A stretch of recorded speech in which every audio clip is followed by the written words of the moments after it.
제가 그래서 이 본문 전체를 가지고 말씀을 보기보다 여호와를 경외하는 사람들이 복이 있다 그러는데, 우리 성도들이 이미 복받은 사람들로서 이 하나님을 경외하는 것이 무엇인가, 하나님을 경외하는 것이 어떤 것인가에 대해서 제가 4가지로 지금 말씀을 드리려고 해요. 너무나 방법이 많은데 4가지 정도를 정리해서 하나님을 경외하는 삶에 대해서 보려고 합니다. 첫 번째, 하나님을 경외하는 사람들이 받는 복을 누리는 길은 하나님을 경외하는 기도라고 말할 수가 있습니다. 기도. 제가 요즘 우리가 창세기를 묵상하고 있는데, 창세기 묵상하면서 너무나 대비되는 이 가족을 봅니다. 제가 꼭 우리 함께 나누고 싶다 이런 생각을 하면서 이 말씀을 준비하는데, 하나님을 경외하는 가족과 하나님을 경외함이 없는 가족이 얼마나 대비가 되는가. 아브라함 이야기인데요. 아브라함이 처음부터 믿음이 좋지는 않았습니다. 오늘 새벽에 본 본문, 아브라함이 이삭을 제물로 드리는 그 장면에서 하나님께서 말씀하시죠. 네가 나를 경외하는 줄을 알았다, 이제 확인해 주십니다. 그런데 그 전에 보면 이미 아브라함은 하나님을 경외함이 있었습니다. 아브라함이 어느 날 집에 있는데, 장막에 있는데, 사람의 얼굴을 모습을 한 하나님과 2 천사를 만나게 됩니다. 3 사람이 아브라함을 방문한 거예요. 아브라함은 그들을 환대하면서 아주 극진하게 대접을 합니다. 그리고 나서 2 천사는 아브라함을 떠나 소돔으로 가고 남은 하나님과 아브라함이 독대하는 시간을 가지게 되었습니다. 그때 하나님께서 이 아브라함에게 소돔과 고모라 상황을 말씀하시죠. 멸망하실 것이라는 것을 알려주십니다. 창세기 18장 23절에 보면 아브라함이 하나님께 이렇게 말합니다. 주께서 의인을 악인과 함께 멸하려 하시나이까.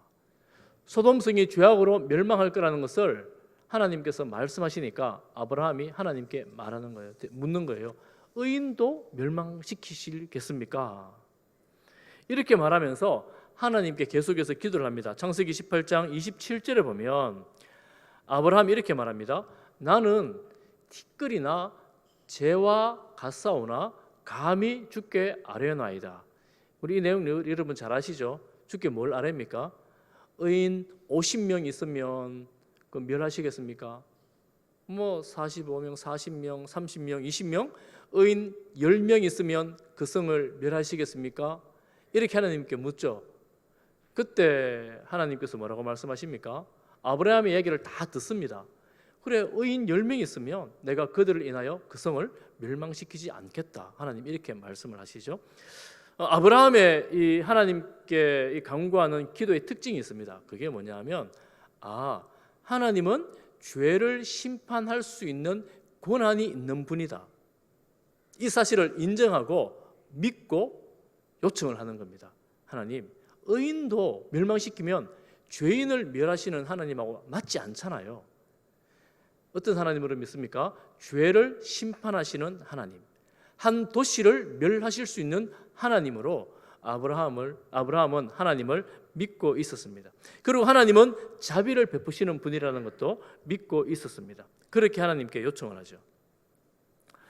그러니 자신은 티끌이나 죄와 같은 존재라는 것을, 이 죄를 심판하시는 하나님 앞에서 나는 티끌과 같은, 죄와 같은 그런 쓸모없는, 하나님 앞에서는 너무나 작은 그런 인생입니다 하는 것을 인정하고 믿고 하나님께 기도를 하고 있습니다. 하나님을 경외하고 있는 거지요. 롯은 어떨까? 사람으로 보인 2 천사가 롯을 방문했습니다. 롯은 이 낯선 사람들을 보면서 환대합니다. 롯은 환대를 하지만 소돔성은 그렇지 않았죠. 소돔성 사람들은 그 2 사람을 이끌어내라, 그들과 악행을 하겠다고 악한 일을 도모하면서 이 롯까지 괴롭히려고 하고 있죠. 그 천사가 왔는데, 롯이 낯선 사람이 왔는데 내어놓을 수가 없는 거예요. 롯이 이 천사들을 보호하려고 하지만 롯이 보호할 능력이 없습니다. 그래서 오히려 천사가 롯을 보호하는 그런 상황이 되어 버렸습니다. 천사들이 롯과 가족들에게 말합니다. 이 성이 곧 멸망할 테니 심판을 받을 테니 너희 가족들이 있으면 빨리 불러와라, 모아라, 이렇게 말합니다. 그래서 이 롯은 그 사위 될 사람들을 불러와서 말을 합니다. 이 성이 멸망한다, 이렇게 하니까 이 사위들이 어떻게 반응하느냐 하면 콧방귀를 뀌면서 농담으로 여깁니다.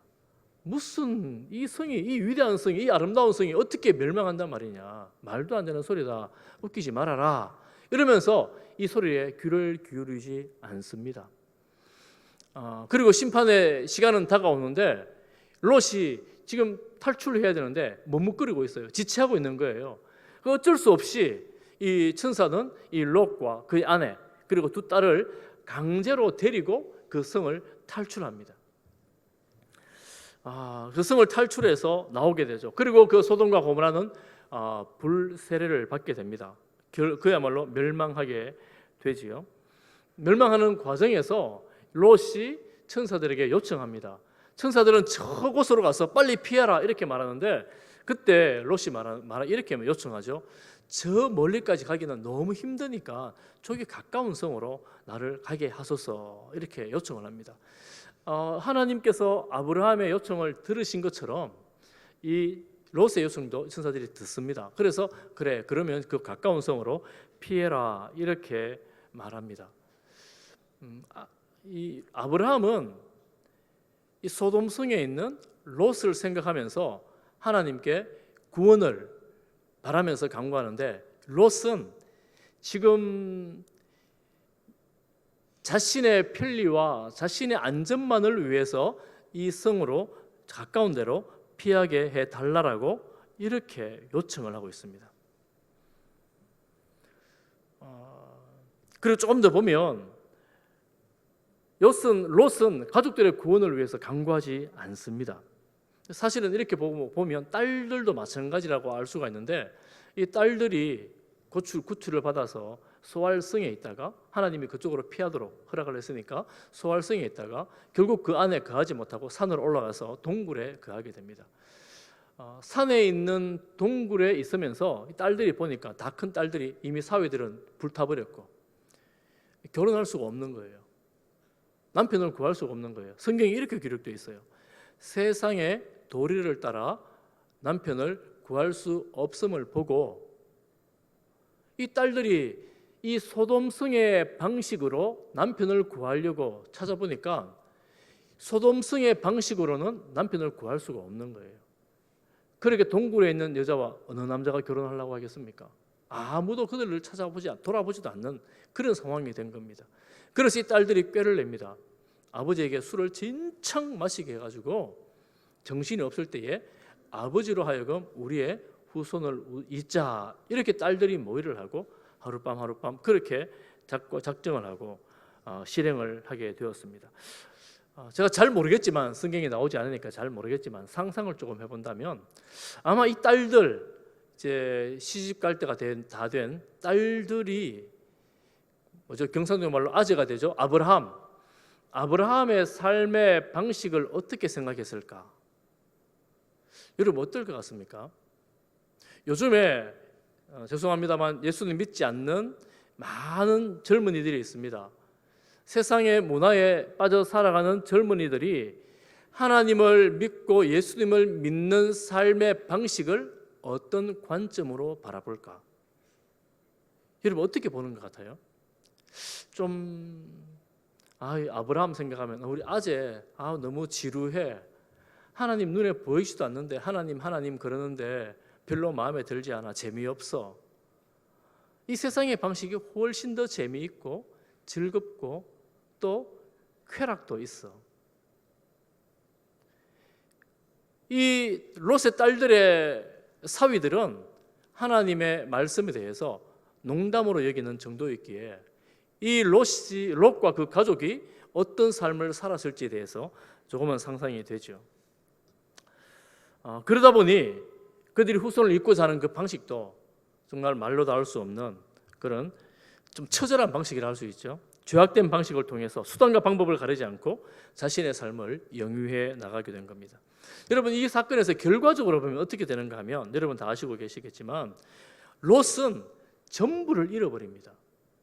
롯이 여러분 아브라함을 떠날 때 어떻게 떠납니까? 재산이 너무 많아서 한 마을에 거주할 수가 없어서 어쩔 수 없이 헤어지잖아요.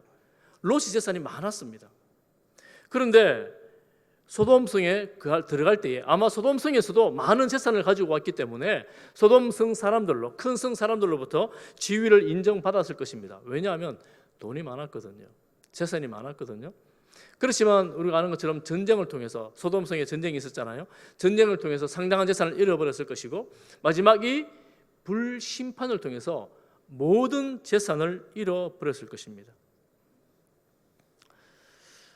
그들이 머뭇거렸던 이유가 무엇이었겠습니까? 이게 어떻게 지은 집인데, 이 기름진 땅, 내가 기르고 있는 많은 가축들, 이거 버리고 어떻게 다 떠나간단 말인가? 설마 멸망할까? 멸망해도 솟아날 구멍은 있겠지, 이런 생각을 하지 않았겠어요? 그러다가 이 불심판을 통해서 완전히 잃어버렸습니다. 탈출 중에는 그 소돔성에 미련을 두었던 아내가 소돔 기둥으로 변하는 바람에 아내조차 잃어버렸습니다. 탈출 후에는 동굴에 살면서 정신을 바짝 차려야 했었는데 술로 해서 자기 몸에서 무슨 일이 일어날지도 모르는 지경으로 정신을 잃어버렸어요. 그러니 그 많던 재산, 그 모아둔 그것들 다 잃어버렸고 마지막에는 자기 정신까지 잃어버리는 상황이 된 거예요. 하나님을 잊음으로 모든 것을 잃어버리게 된 겁니다. 이 두 딸들을 통해 태어난 후손들이 누굽니까? 모압과 암몬이에요. 모압과 암몬 족속은 이스라엘 역사 내내 이스라엘의 방해꾼 역할을 하는 그런 족속들이 되고 말았습니다. 그러니 결과적으로 보면 하나님을 잊어버린 인생이 얼마나 안타까운 삶으로 모든 것을 잃게 되는가를 보게 됩니다. 그래서 아브라함의 기도를 보면서 아브라함은 하나님을 경외하는 기도, 심판의 주권이 하나님에게 있고 죄는 반드시 심판하신다는 하나님의 주권을 온전히 인정하는 기도가 바로 하나님을 경외하는 기도구나. 나의 편리만을 구하고 나의 유익만을 구하는 기도, 그런 기도라는 조금 다른 기도였다는 거예요. 그리고 아브라함은 그 뜻 가운데에 순종하는 그런 기도자였습니다. 여러분 한번 따라해 볼까요?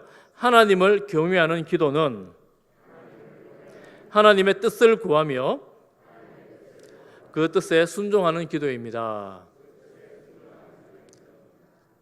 사랑하는 우리 모든 성지의 권속들, 하나님의 뜻을 구하는, 하나님을 경외하는 기도자로 살아갈 수 있기를 간절히 소망합니다. 여러분 그렇게 기도하는 거지요. 두 번째, 하나님을 경외하는 복된 가정은 어떤 가정이냐면 하나님을 경외하는 말씀 묵상을 하는 가정, 그리고 그 하나님의 말씀을 알고 순종하는 가정이라고 할 수가 있습니다. 성경에 보면 수도 없이 많은 구절에서 하나님 말씀을 읽어라, 들어라, 묵상해라, 순종하라는 구절들이 있습니다. 우리는 찾아보면 그것만 찾아 말씀을 해도 너무너무 많은 구절이기 때문에 다 말씀할 수가 없는데, 제가 특별한 장면에서의 한 장면을 보려고 하는데, 이스라엘 백성들이 애굽에서 나와서 가나안 땅에 들어가기 전에, 요단강을 건너기 전에 모압 평야에 이릅니다. 모압 평야에서 모세가 죽기 전 마지막 설교를 합니다. 마지막 설교하는 데 있어서 가장 중요하게 강조하는 내용 한 가지를 말씀을 드렸는데, 신명기 말씀인데 17장 19절 말씀 우리 같이 한번 읽어보겠습니다. 시작. 평생에 자기 옆에 두고 읽어 그의 하나님 여호와 경외하기를 배우며 이 율법의 모든 말과 이 규례를 지켜 행할 것이라. 그리고 또 있습니다. 신명기 31장 12절 말씀을 같이 봅니다. 곧 백성의 남녀와 어린이와 내 성읍 안에 거류하는 타국인을 모으고 그들에게 듣고 배우고 내 하나님 여호와를 경외하며 이 율법의 모든 말씀을 지켜 행하게 하고. 하나님은 지금 평생을 노예로 살던 400년을 노예로 살던 이스라엘 백성들, 여러분 400년을 노예로 살았으면 그들의 생각, 그들의 가치관, 그들의 삶이 소위 말하는 그 식민지 의식으로 가득한 그런 삶을 살지 않았겠습니까? 그런 사람들을 너희들이 내 백성으로 그 땅을 줄 텐데 그 땅에 거하면 그 의식으로 살지 말라는 거예요. 그 식민지 삶으로 살지 말라는 거예요. 새로운 하나님 나라의 백성으로 살아야 한다는 거예요. 그럼 하나님 나라의 백성은 어떻게 살아야 되는가? 하나님을 경외하는 삶인데 어떻게 해요? 하나님의 말씀을 듣고 배우고 알아서 그 말씀대로 살라는 겁니다. 그 말씀대로. 그래 하나님은 식민지 노예로 살던 사람의 신분을 완전히 바꾸시고 하나님 백성으로 만들어서 새로운 삶의 방식을 그들에게 가르쳐 주는 거예요. 그것이 바로 하나님의 말씀이고 하나님의 뜻에 순종하는 삶입니다. 여러분 모세가 죽고 난 이후에 여호수아에게 하나님 말씀하시는 것이 있어요. 너무나 중요한 말씀이죠. 여호수아서 1장 8절 말씀을 우리 같이 한번 보겠습니다. 시작. 이 율법책을 내 입에서 떠나지 말게 하여 주야로 그것을 묵상하여 그 안에 기록된 대로 다 지켜 행하라. 그리하면 내 길이 평탄하게 될 것이며 내가 형통하리라. 지금 여호수아는 이제 요단 강가에 서 있습니다. 아직 서 있진 않아요. 곧 요단 강가로 갈 거예요.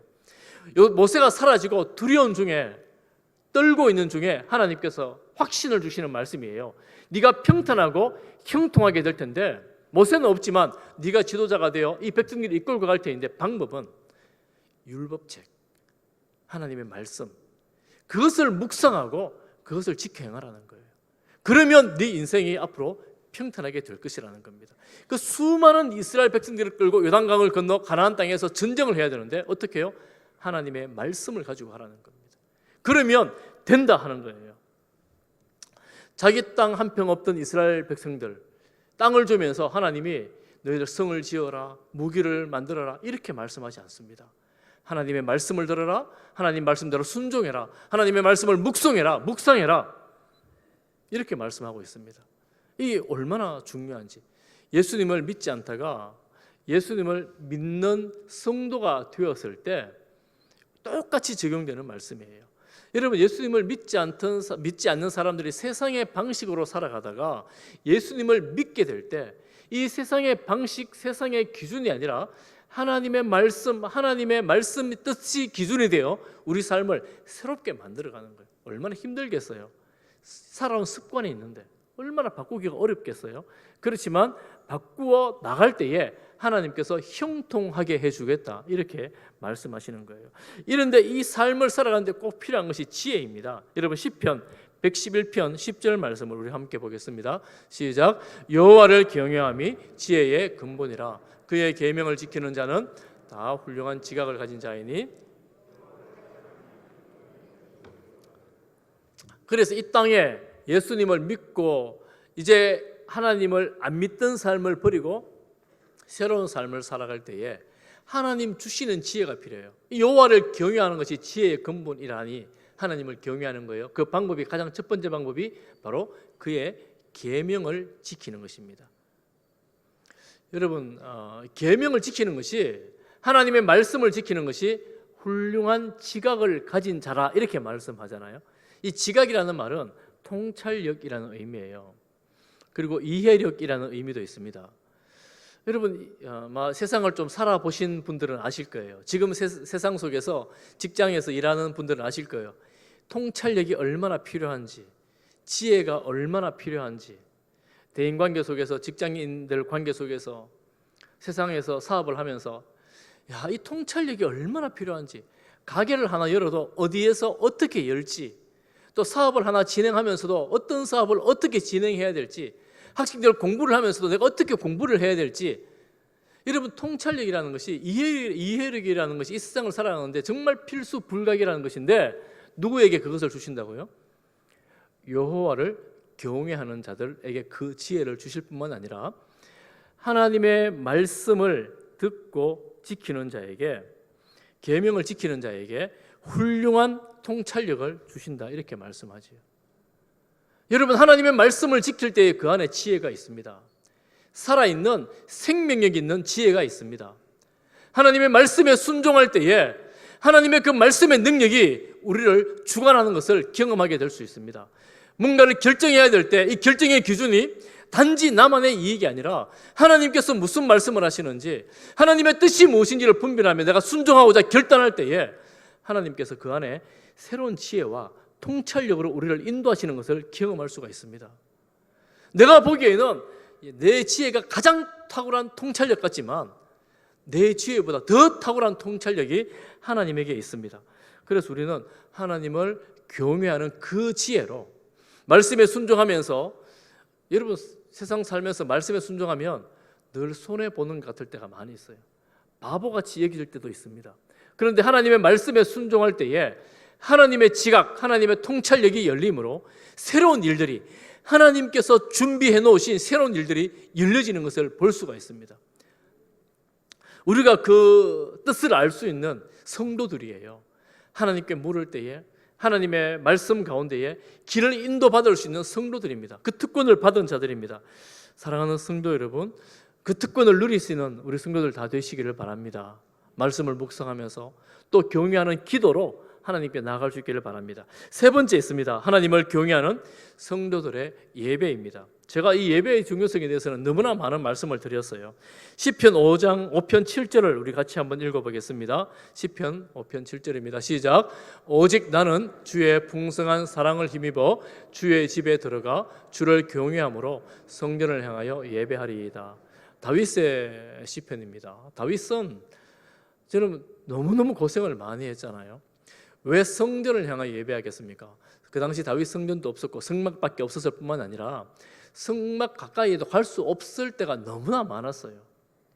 다윗은 그렇지만 어디에 있든지 하나님을 사랑하는 마음으로 예배 드리겠습니다, 이런 결단과 각오를 하고 살았습니다. 고난이 있고 어려움이 있었지만 하나님을 경외함으로 사랑함으로 예배를 드렸지요. 여러분, 열왕기하 17장은 북이스라엘이 이제 멸망하는 내용이 있습니다. 전체 장이 그런데 33장과 41절에 특별히 과거에 하나님께서 하셨던 말씀들을 기록하면서 그 말씀들에 대한 반응을 말씀하시는 내용입니다. 그 중에 제가 두 구절만 보는데 35절과 36절입니다. 35절에 보면 이렇게 말씀하죠. 옛적에 여호와께서 야곱의 자손 이스라엘 백성들이죠, 언약을 세우시고 그들에게 명령하여 말씀하셨어요. 너희는 다른 신을 경외하지 말라, 그를 경배하지 말라, 그를 섬기지 말라, 다른 신에게 제사하지 말라, 이렇게 우상을 섬기지 말라고 수차례 말씀을 했습니다. 그런데 그들은 그렇게 하지 않았지요. 하나님이 뭐 하라고 말씀했습니까? 36절에 보면 너희는 오직 큰 능력과 편팔로 너희를 애굽에서 인도하여 내신 여호와만을 경외하여 그를 예배하며 그에게 제사를 드려라, 이렇게 말씀을 했는데 이스라엘 백성들은 하나님 여호와를 경외하고 그를 제사하며 그만을 경배하기에 실패하게 됩니다. 그들은 가나안에 있는 우상을 섬겼고 주변 열강들에 더 강해 보이는 우상을 섬겼습니다. 그러면 하나님을 섬기지 않았을까요? 그렇지 않아요. 이스라엘 백성들은 주변 열국에 있는 우상도 섬겼고 그리고 하나님도 함께 섬겼습니다. 함께 제사를 드렸어요. 예배를 드렸어요. 그런데 하나님은 그 신도 섬기고 이 신도 섬기고 내게 복 주는 게 누군지는 모르겠지만 모든 게 다 괜찮다라고 말했던, 인정했던 그들의 신앙을 배척하십니다. 나만 섬기라, 이렇게 말씀하셨거든요. 그리고 이 혼합주의라고 말하는 이 그들의 신앙을 하나님 배척하셨고 결국은 주전 722년에 북이스라엘은 아수르에 의해서 멸망하게 되죠. 여러분, 하나님만을 경배하며 섬겨야 한다라는 사실은 믿지 않는 사람들에게는 굉장히 불편한 내용입니다. 신앙이 없는 분들은 기독교가 왜 독선적이냐, 독단적이냐라고 생각할 수가 있습니다. 그런데 천지를 창조하신 그 하나님께서 내가 천지의 창조주이니 너희는 피조물이니 나를 섬겨야 된다, 나에게만 예배를 드려라 하는 것이 하나님의 말씀이에요. 우리는 그 하나님의 말씀을 듣고 그 하나님의 말씀에 순종하는 하나님의 백성들입니다. 그러니 이 신도 좋고 저 신도 좋고 어떤 신이든 나에게 복을 주는 그 신, 나보다 더 능력 있는 사람들, 더 부자가 섬기는 그 신을 나도 섬기겠다고 하는 이 다원주의 종교에 대해서 하나님은 용납하지 않으시겠다 하는 것입니다. 그래서 우리가 어떤 상황에서든지 하나님만을 예배하며 섬기는 것이 우리에게는 마땅한 도리다, 피조물 된 마땅한 도리다라는 것을 꼭 마음에 새기고 여러분 하나님을 경외함으로 예배드리는 삶을 살아가시기를 간절히 소망합니다. 한번 따라하겠습니다. 하나님을 경외하는 예배자가 됩시다. 하나님을 경외하는 예배자. 하나님을 경외하는 예배자. 이것이 우리 삶의 방식입니다. 하나님을 경외하는 자의 구체적인 삶의 방식은 많이 있지만 제가 마지막으로 사랑에 대해서 잠깐 말씀을 드리고 말씀을 마무리하겠습니다. 여러분, 기독교는 세상 사람들이 무슨 종교라고 말합니까? 사랑의 종교라고 말하죠. 기독교는 사랑의 종교. 그래서 사랑이 없다라고 세상에서는 많은 비난을 하고 있는데 성경에서도 사랑을 아주 강조합니다. 예수님께서 말씀하신 게 있죠. 어떤 서기관이 예수님에게 질문을 합니다. 이렇게 질문하죠. 모든 계명 중에서 가장 큰 계명은 무엇입니까? 이렇게 질문할 때 예수님의 대답은 마가복음 12장 30절 31절에 있는데요. 이렇게 말씀하시죠. 내 마음을 다하고 목숨을 다하고 뜻을 다하고 힘을 다하여 뭘 하라고 합니까? 주 너희 하나님을 사랑하라. 이것이 첫 번째입니다. 두 가지 사랑인데 첫 번째는 모든 것을 다해 하나님을 사랑하라. 두 번째는 무엇이냐? 같이 읽어보겠습니다. 시작. 둘째는 이것이니 내 이웃을 내 자신과 같이 사랑하라 하신 것이라. 이보다 더 큰 계명이 없느니라. 성도들, 예수님을 믿는 성도들에게 있어서 이 두 가지 질문은, 두 가지 명령은 피해 나갈 수 없는 명령입니다. 율법의 대강령 이런 표현을 쓰죠. 반드시 지켜야 되는 명령이라는 거예요. 사랑해야 합니다. 하나님을 사랑하고 또한 이웃을 사랑해야 합니다. 이 사랑 안에서 우리의 신앙이 완성됩니다. 요한 1서 4장 12절에 보면 어느 때나 하나님을 본 사람이 없어도 만일 우리가 서로 사랑하면 하나님이 우리 안에 거하시고 그의 사랑이 우리 안에 온전히 이루어지느니라. 온전한 신앙이 어디에 있는가? 서로 사랑하는 데 있습니다. 가끔 보면 신앙생활 너무너무 열심히 하시는데 모든 신앙생활을 너무너무 열심히 하시는데 다른 사람들하고 관계가 좋지 않은 분들이 있어요. 가끔 보면 그런 분들이 있어요. 그런데 이게 다른 사람들이 보면 저분 신앙은 정말 좋은데 이렇게 표현할 수 있지만 사실은 신앙이 바른 신앙은 아니라고 할 수 있어요. 바른 신앙은 무엇이냐면 하나님을 정말 사랑하고 이웃을 정말 사랑하는 사람들이 바른 신앙입니다.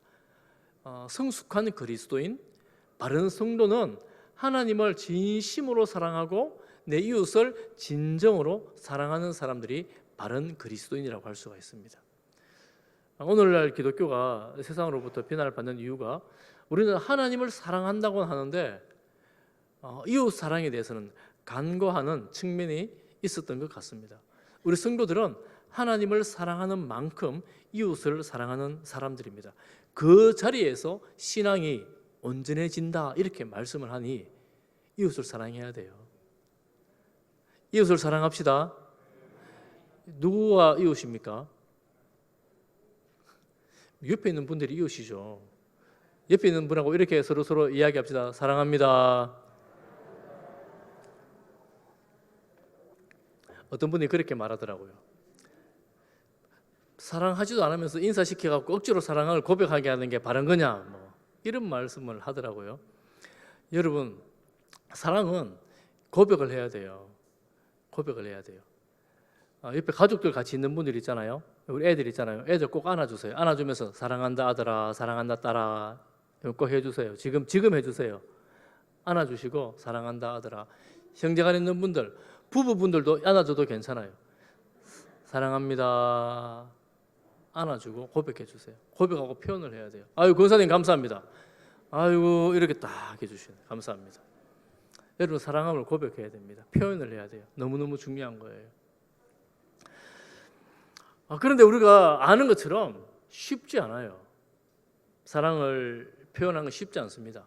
그래서 성령 충만하면 사랑을 저절로 하게 될까? 어떤 분들은 성령 충만하면 저절로 하게 된대요. 성령의 첫 번째 열매가 무엇입니까? 성령의 몇 가지 열매? 9가지 열매 중에서 첫 번째가 뭐예요? 사랑이죠, 사랑. 9가지 다 아세요? 한번 외워볼까요?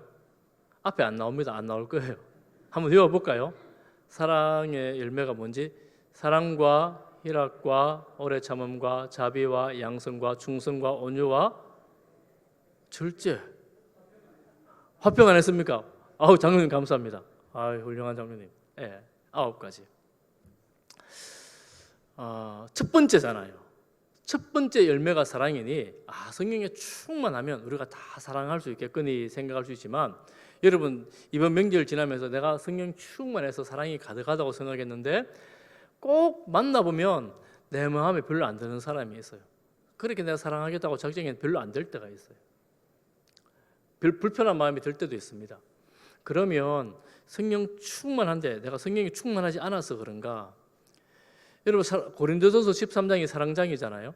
사랑은 첫 번째가 뭐예요? 언제나 사랑은 오래 참고, 끝에 뭐가 있을까요? 사랑은 끝까지 견디느니라.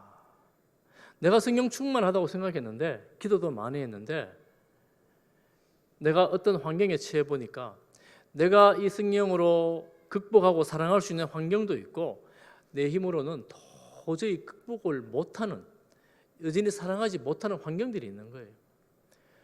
환경들이 있어요. 그럼 어떻게 해요? 오래 참는 거예요. 그리고 끝까지 견디는 거예요. 여러분, 그게 사랑이라는 거예요. 그게 사랑이에요. 여러분, 부모님들이 티격태격하면서도 지금까지 오래 살아오신 우리 부모님들, 사랑은 무슨 사랑한다고 말 평생 한 번도 안 했는데 그게 사랑이에요. 그게 사랑이에요. 참고 견뎌온 것, 그것이 사랑입니다. 내가 표현도 못하고 또 내가 한번 제대로 안아주지도 않았지만 그게 사랑이에요.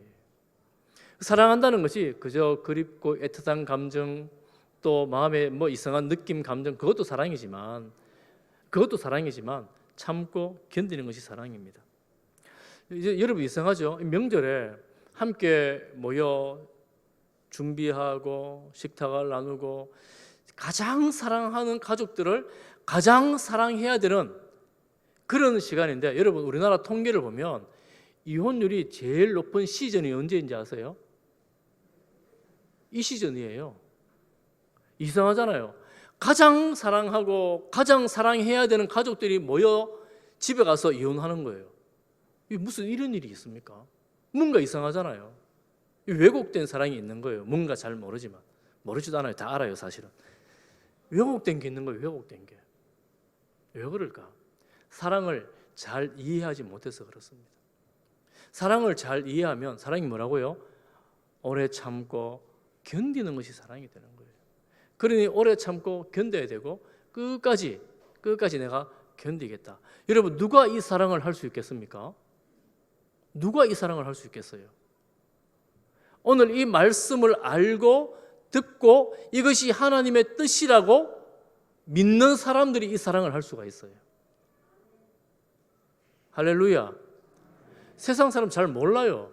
세상 사람들은 내 감정을 상하게 하고 나를 불편하게 하면 나를 사랑하지 않는다라고 생각하고, 사랑하지 않으니 헤어지는 것이 마땅하다고 생각하는데, 그것이 아니구나. 이때도 참아야 되고, 내가 힘든 환경을 견뎌내는 것이 사랑이구나 라고 생각하면 견뎌내는 거예요.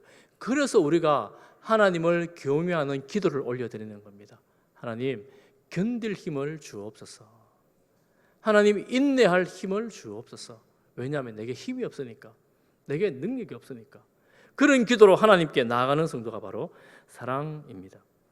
그래서 우리가 이 사랑을 언제 가질 수 있는가?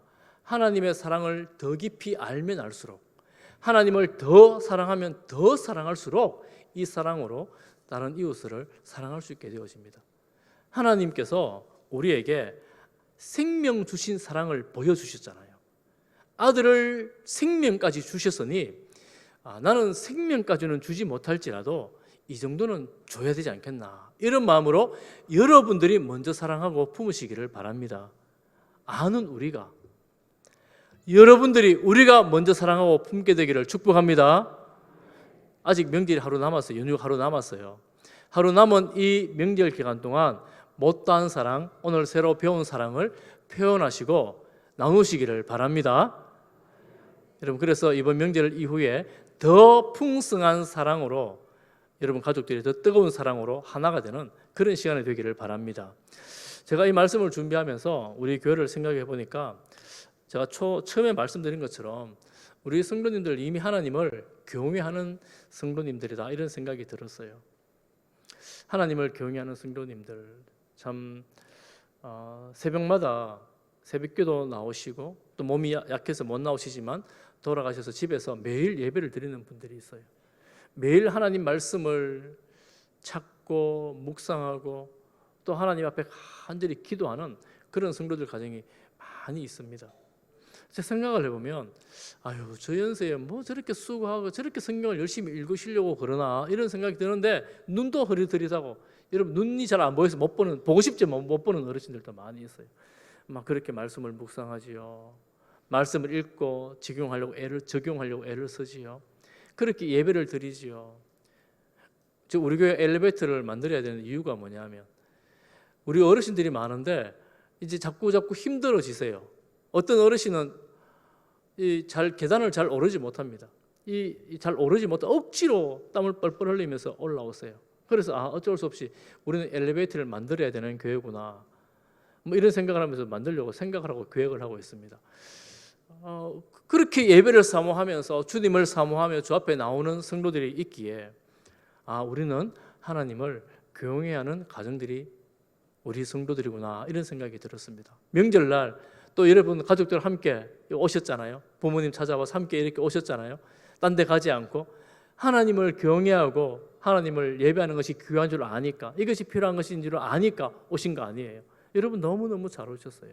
우리는 평생토록 하나님을 예배하고 하나님을 경외하는 삶을 살아가야 합니다. 혹시 이 자리에 오셨다가 이제 자기 자리로 다 돌아가셔야 될 텐데, 돌아가시는 가족 여러분, 자녀분들, 여러분 그곳에서도 꼭 예배의 삶을 사시기를 바랍니다.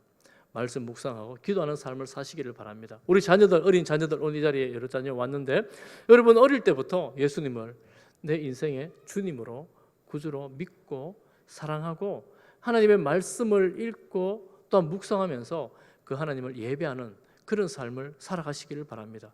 이 길이 바로 오늘 말씀에서 보는 것처럼 복이 있도다, 복 있는 길입니다. 복된 가정입니다.